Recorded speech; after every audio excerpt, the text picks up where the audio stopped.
Mahuwal Mahdi. Apa yang dimaksudkan dengan Al-Mahdi? Al-Mahdi bermaksud orang yang mendapat petunjuk. Al-Mahdi bermaksud orang yang akan memandu umat Islam. Maka para ulama menyebut Imam Mahdi adalah seorang lelaki daripada umat Nabi sallallahu alaihi wasallam yang akan muncul pada akhir zaman bagi menentang Dajjal, dan dia akan dibantu oleh Nabi Isa alaihi salam yang akan diturunkan oleh Allah untuk membunuh Dajjal. Maka para ulama menyebut Imam Mahdi mempunyai 3 peranan yang berbeza dengan Nabi Isa alaihi salam. Iaitu Imam Mahdi adalah orang yang akan muncul pada akhir zaman ketika mana kejahilan, ketika mana kezaliman menguasai bumi. Maka Imam Mahdi akan muncul menyelamatkan umat Islam dan membawa mereka kepada keadilan dan kepada hidayah petunjuk dari Allah. Yang kedua, Imam Mahdi akan mengumpulkan umat Islam dan menyatukan mereka bagi menentang Dajjal. Yang ketiga, Imam Mahdi akan memimpin umat Islam mengikut petunjuk Al-Quran dan hadis. Beliaulah yang akan mengimamkan solat umat Islam pada akhir zaman, ketika mana umat Islam berhadapan dengan fitnah dan ancaman dari Dajjal. Manakala Nabi Isa AS akan diturunkan oleh Allah pada hari kiamat untuk mempunyai misi yang jelas, iaitu membunuh Dajjal. Imam Mahdi tidak akan mampu membunuh Dajjal. Maka yang akan membunuh Dajjal ialah Nabi Isa AS. Maka itulah perbezaan yang jelas antara Imam Mahdi dan Nabi Isa AS. Maka Imam Mahdi, sebagaimana yang disebut di dalam hadis daripada Abdullah bin Mas'ud radhiyallahu ta'ala anhu, bahawa Nabi sallallahu alaihi wasallam bersabda, la tazhabud dunya hatta yamlikal arab rajulun min ahli al-baiti yuwati'u ismuhu ismi. Yang bermaksud daripada Nabi sallallahu alaihi wasallam, la tazhabud dunya, tidaklah akan berakhirnya dunia, hatta yamlikal arab, sehingga bangsa Arab iaitu orang-orang Arab, yamlikal Arab rajulun min ahli baiti, sehinggalah orang-orang Arab akan dikuasai oleh seorang lelaki daripada ahli bait keluarga Nabi sallallahu alaihi wasallam, yuwatiu ismuhu ismi, yang mana dia mempunyai nama seperti namaku.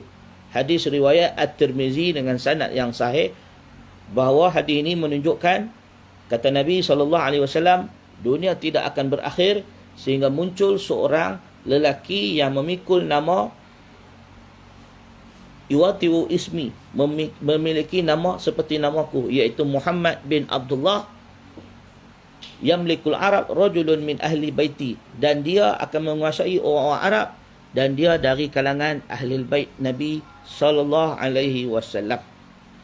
Maka sahabat-sahabat yang dikasihi sekalian, apa yang disebutkan oleh hadis daripada Nabi sallallahu alaihi wasallam ialah pada akhir zaman umat Islam akan dikuasai oleh orang-orang kafir dan orang-orang yang munafik dan orang-orang yang fasik yang bekerjasama dengan musuh-musuh Islam, sehingga keadilan ditekan dan ditindas.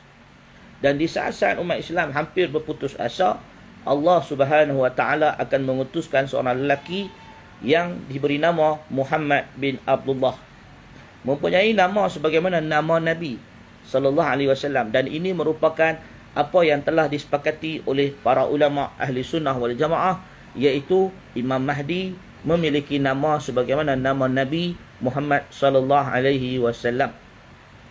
Dan yang kedua ialah baginda daripada keturunan Ahlul Bait, yang merupakan Ahlul Bait atau ahli keluarga Nabi sallallahu alaihi wasallam. Orang-orang Arab pada akhir zaman mereka akan menjadi umat yang sedikit. Disebut di dalam banyak hadis, dalam riwayat yang lain, bahawa manusia yang paling ramai pada akhir zaman ialah orang-orang Rom. Yang dikatakan Rom ialah orang-orang berkulit putih atau orang-orang Eropah. Kerana Nabi SAW menyebut, tidak akan datang pada akhir zaman sehingga manusia yang paling ramai ketika itu ialah orang-orang Rom. Rom ni kalau disebut oleh para ulama adalah Bani Asfar, orang yang kulit kuning-kuning, kulit putih lah, kulit cerah. Mereka ini dari bangsa bangsa Rom. Bangsa Rom ni maknanya orang Eropah, umat saleh lah. Kita panggil umat saleh. Jadi disebutkan bahawa pada akhir zaman, orang-orang yang disebut sebagai kulit putih atau orang Eropah ini akan menguasai dunia. Mereka menjadi manusia yang paling ramai dan orang-orang Arab adalah orang yang paling sedikit. Bangsa Arab adalah bangsa yang paling sedikit. Nabi SAW menyebut dengan jelas bahawa lelaki yang akan diutuskan pada akhir zaman itu namanya Muhammad bin Abdullah dan dia bukan Nabi tetapi Imam. Kerana tidak ada Nabi selain Nabi Muhammad SAW. Dia tidak membawa ajaran yang baru tetapi meneruskan apa yang diutuskan Nabi Muhammad SAW padanya dan dia akan menyuruh manusia kepada tauhid dan menyatukan umat Islam dengan keadilan. Nabi SAW menyebut bahawa lelaki yang akan diutuskan itu namanya Muhammad. Berdasarkan hadis yang banyak, antaranya hadis Abi Daud, disebutkan bahawa min ahli baiti yuati'u ismuhu ismi wa ismu abihi ismu abi, kata Nabi. Bahawa lelaki yang akan diutuskan pada akhir zaman itu namanya sama dengan namaku, wa ismu abihi, dan nama bapaknya isma abi, sama macam nama bapak aku. Yamla'ul arda qistan, dia akan memenuhi bumi dengan keadilan. Qistan, dengan keadilan. Wa adlan, dengan penuh saksama dan penuh keadilan. Kama muliat zulman wa jawran, sebagaimana sebelumnya itu bumi ini muliat, dipenuhi, ya, diselaputi zulman, kezaliman, wa jawran, dan kegelapan dan kefasikan, kerosakan. Maka para ulama menyebut Imam Mahdi adalah merupakan salah satu dari usul akidah Ahli Sunnah wal Jamaah kerana ia disebut di dalam hadis-hadis yang sahih. Maka orang yang menafikan kewujudan Imam Mahdi, maka mereka telah menafikan satu i'tiqad, satu keyakinan yang telah disepakati oleh ulama Ahli Sunnah wal Jamaah. Maka Imam Mahdi wajib dipercayai oleh umat Islam kerana ia telah disebut di dalam hadis. Walau bagaimanapun, hendaklah kita berhati-hati dalam memahami siapakah Imam Mahdi supaya kita tidak terjebak dengan fitnah-fitnah Dajjal dan penipuan-penipuan para pendusta yang mendakwa pelbagai tentang ilmu ghaib yang hanya diketahui oleh Allah dan Rasul. Anak-anak dan sahabat-sahabat yang dikasihi sekalian, perihal ilmu ghaib hanya diketahui oleh Allah, dan apa yang Allah wahyukan kepada Nabi barulah baginda tahu dan menyampaikan kepada kita. Bahawa Nabi sendiri tidak mengetahui perkara ghaib, apatah lagi manusia biasa. Maka disebutkan bahawa ciri-ciri Al-Mahdi yang akan diutuskan oleh Allah Subhanahu wa Ta'ala pada hari kiamat atau akhir zaman ialah dia seorang lelaki, memiliki nama sebagaimana nama Nabi dan memiliki nama bapa sebagaimana bapaknya Nabi Muhammad sallallahu alaihi wasallam, iaitu Muhammad bin Abdullah, dan dia berasal daripada ahli keluarga Nabi, min ahlil baiti, iaitu ahlil bait Nabi sallallahu alaihi wasallam. Kata para ulama dalam hadis yang lain daripada Abi Sa'id Al-Khudri yang menyebutkan tentang ciri-ciri fizikal rupa Imam Mahdi. Qala al-Mahdi minni ajlal jabhah, kata Nabi SAW, Al-Mahdi minni, Mahdi itu dari keturunan Nabi. Ajlal jabhah, ajlal jabhah, dia memiliki dahi yang luas. Aqnal anfi, dan memiliki hidung yang mancung. Ajlal jabhah, Imam Mahdi itu ciri-cirinya memiliki dahi yang luas. Dia ada dahi yang luas. Wa aqnal anfi, dan memiliki hidung yang aqnal anfi, hidung yang mancung. Yamla'ul ard qistan wa adlan, dia akan memenuhi bumi dengan keadilan dan dengan qistan, dengan kejujuran dan saksama. Kama mulita jawran wa zulman, sebagaimana sebelumnya, sebelum diutuskan Al-Mahdi, bumi dipenuhi dengan kezaliman dan kejahatan. Yamliku sab'a sinin, dan disebut bahawa dia akan memerintah dan menguasai umat Islam yamliku sab'a sinin, selama 7 tahun. Hadis riwayat Abi Daud dengan sanad yang sahih. Maka anak-anak dan sahabat-sahabat yang dikasihi sekalian, ini adalah apa yang dinyatakan oleh hadis-hadis Nabi. Manakala riwayat-riwayat yang lain kebanyakannya tidak sahih, sebagaimana tentang hadis-hadis panji hitam dari timur. Yang dimaksudkan ialah timur daripada Syam. Kebanyakan riwayat-riwayat yang bertebaran tentang Imam Mahdi adalah tidak benar dan tidak sahih dari Nabi, sehingga perlulah anak-anak dan sahabat-sahabat dari kalangan umat Islam berhati-hati tentang kepercayaan Imam Mahdi yang telah terpesong daripada petunjuk Al-Quran dan As-Sunnah.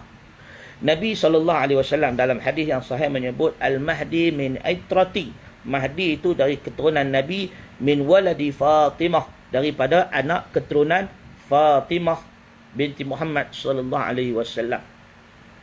Maka Al-Mahdi ini, para ulama menyebutkan bahawa dia sendiri tidak mengetahui dia Imam Mahdi. Imam Ibn Katsir dalam menjelaskan tentang Imam Mahdi mengatakan bahawa dia tidak mengetahui dia Imam Mahdi.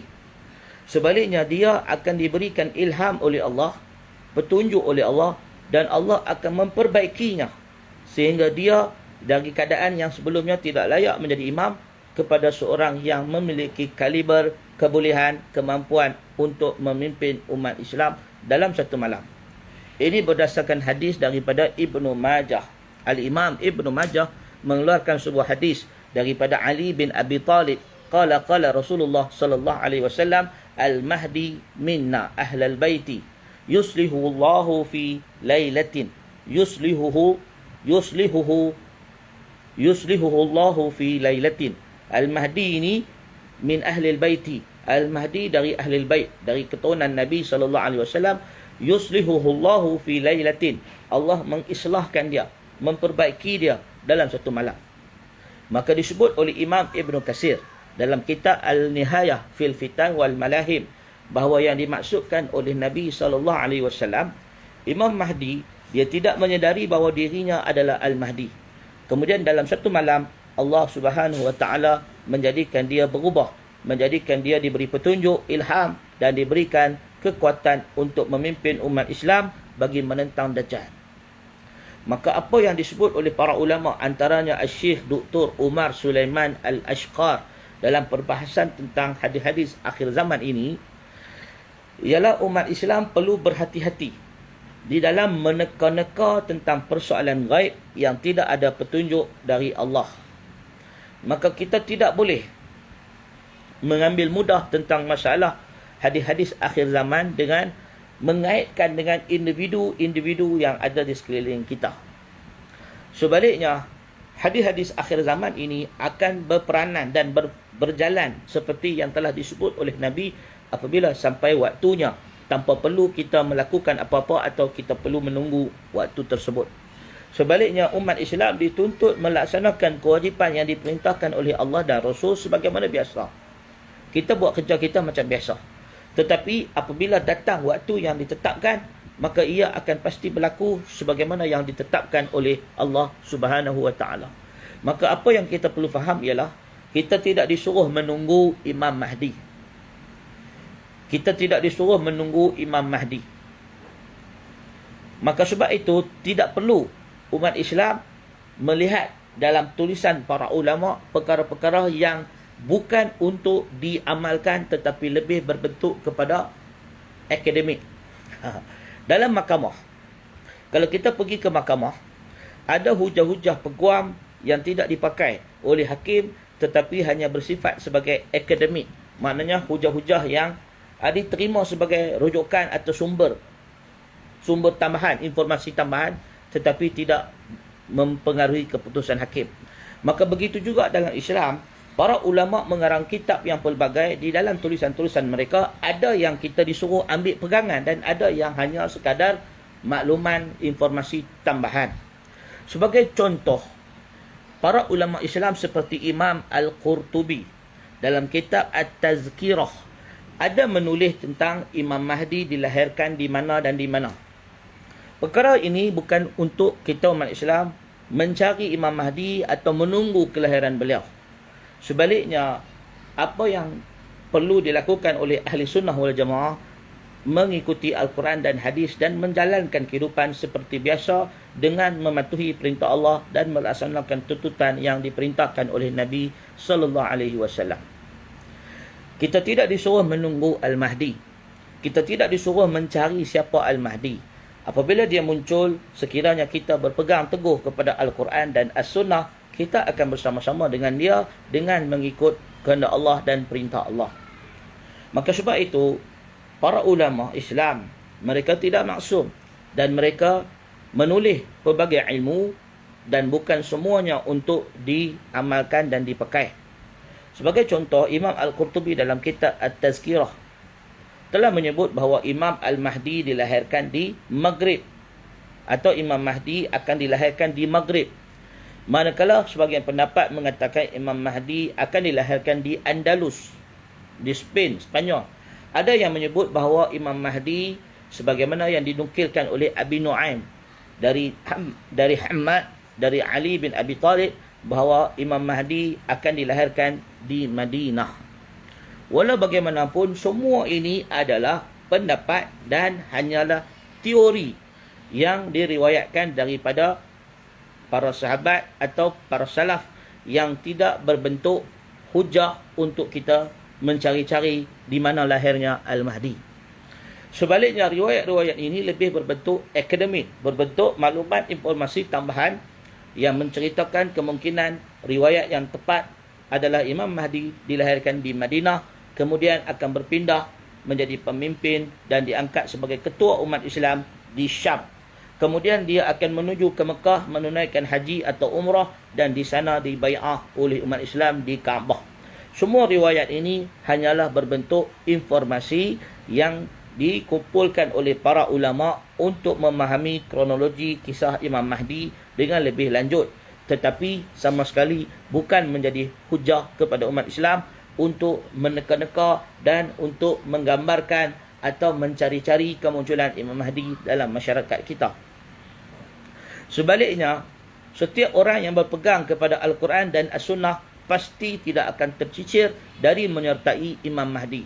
Dan setiap orang yang mencari-cari Imam Mahdi, menunggu-nunggu Imam Mahdi, jika mereka tidak melaksanakan tuntutan Al-Quran dan As-Sunnah, tidak memahami Al-Quran dan As-Sunnah, walaupun mereka menunggu Imam Mahdi, mereka tetap tidak akan bersama dengan Imam Al-Mahdi. Maka sebab itu, para ulama menyebutkan bahawa Imam Mahdi diberikan contoh-contoh kemuliaan, karamah yang akan membezakan beliau dengan manusia biasa. Iaitu yang pertama, Imam Mahdi dari keturunan Nabi sallallahu alaihi wasallam. Dia diberikan ilham. Beliau diberikan ilham dan Imam Mahdi akan memenuhi bumi dengan keadilan. Imam Mahdi akan menjadi imam solat yang di dalamnya akan diikuti Nabi Isa alaihi salam. Maka ciri-ciri yang disebutkan oleh Nabi SAW dan diriwayatkan dalam hadis yang sahih sangatlah terhad dan sangatlah khusus bahawa orang yang dinamakan Al-Mahdi itu orang Arab, keturunan Nabi, memiliki hidung yang mancung, yang memiliki dahi yang luas, dan dia adalah merupakan seseorang yang merupakan pemimpin kepada manusia dan akan diberi petunjuk oleh Allah Subhanahu wa taala. Dan apabila dimunculkan Imam Mahdi, maka disebut kepimpinan beliau hanyalah selama 7 tahun. Dan ini bermakna apabila diutuskan Imam Mahdi, Dajjal telah pun muncul. Jadi kalau kata Imam Mahdi sudah muncul, maknanya Dajjal pun telah muncul. Jika Dajjal telah muncul, Imam Mahdi telah muncul, maka sebenarnya tanda-tanda besar akhir zaman sudah berlaku. Solat, puasa dan segala ibadat yang kita lakukan tidak lagi memberi manfaat kepada seseorang, melainkan dia telah beriman sebelumnya. Dan orang yang baru memeluk Islam ketika itu sudah tidak lagi memberi manfaat keislamannya atau keimanannya. Maka sebab itu kita katakan bahawa Imam Mahdi, Dajjal dan Nabi Isa belum lagi muncul kerana tanda-tanda besar yang disebutkan di dalam hadis belum lagi sampai. Kerana kalau muncul Imam Mahdi bermakna Dajjal telah muncul. Kalau munculnya Dajjal bermakna matahari terbit sebelah barat, sudah pun berlaku. Dan disebut dalam hadis-hadis yang sahih, apabila matahari terbit dari sebelah barat dan Dajjal telah muncul, manusia kebanyakannya akan kembali beriman kepada Allah Subhanahu Wa Taala, tetapi mereka tidak lagi memberi manfaat iman mereka. Jadi sebenarnya apa yang disebut di dalam hadis menunjukkan kepada kita bahawa Imam Mahdi, Dajjal dan Nabi Isa belum lagi muncul. Maka sebab itu, apabila kita sebut bahawa Ahli Sunnah wal Jamaah, sebagaimana yang disebut oleh para ulama, kita hanya berpegang dengan hadis yang sahih. Dan huraian terhadap hadis-hadis akhir zaman ini, kita mengambil sikap tawakuf. Kita berhenti. Kita tidak melebih-lebih, memandai-mandai, kecuali apa yang telah sabit, jelas, zahir daripada hadis-hadis akhir zaman tersebut. Maka sebab itu penting dalam memahami hadis-hadis berkenaan akhir zaman, kita tidak mengubah suai maksudnya, tidak mengaitkan dengan realiti sekeliling kita yang belum tentu itu yang dimaksudkan oleh Nabi sallallahu alaihi wasallam. Al-Imam Ibn Khaldun